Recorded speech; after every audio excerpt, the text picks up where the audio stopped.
Matthew, you want me to take Jake's question? He asked, how will PM skill sets need to evolve, refine, or narrow as more tech is introduced?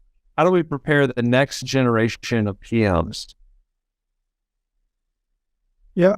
So the way I think about it is the thing that technology has failed to solve for over and over again in real estate is the relational nature of it. It just hasn't figured it out. We've had some very large tech companies make very large investments in trying to solve buy-sale problems at scale, etc. Like technology hasn't solved the relational nature of real estate. And so I think that is the most important skill that you can have working in property management or real estate in general. The types of like detail-oriented task doers are going to be less and less needed.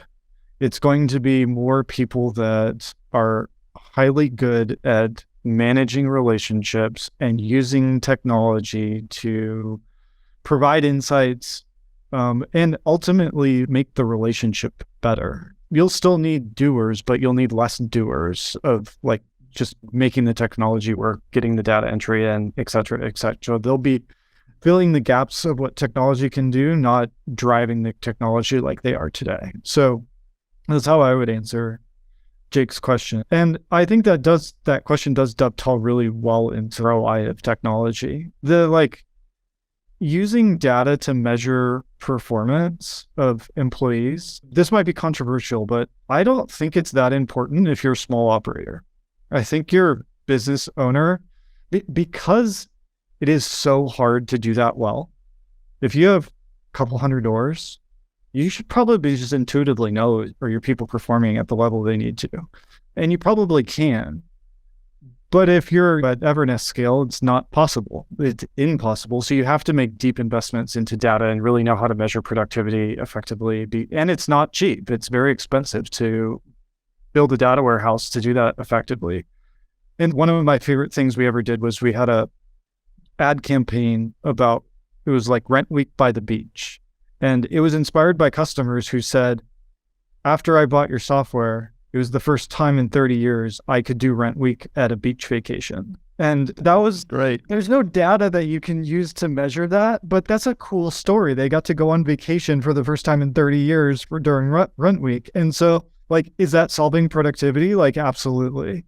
You can't apply that to a large scale organization that you need more metrics. But I think productivity and also employee satisfaction is another one where you could say, does it make your employees happy? Who really cares? Hiring is really hard. And so having technology that your employees actually like using is going to keep butts in seats a lot longer. And butts in seats a lot longer is ultimately good for your productivity and efficiency. So I actually do think that employee satisfaction around the software they're using is way more important than we might give credit sometimes. I know just for me, there's certain tech that AppFolio has that I can't stand. It drives me nuts. There's other stuff that we absolutely love. And one of the pieces of technology that I couldn't stand we're replacing, and the feedback thus far has been so good. And I think people like are so excited to work with a new piece of technology because it takes mundane tasks off their plate. And I believe that's like a very powerful thing and absolutely something that you should use to measure the return on investment.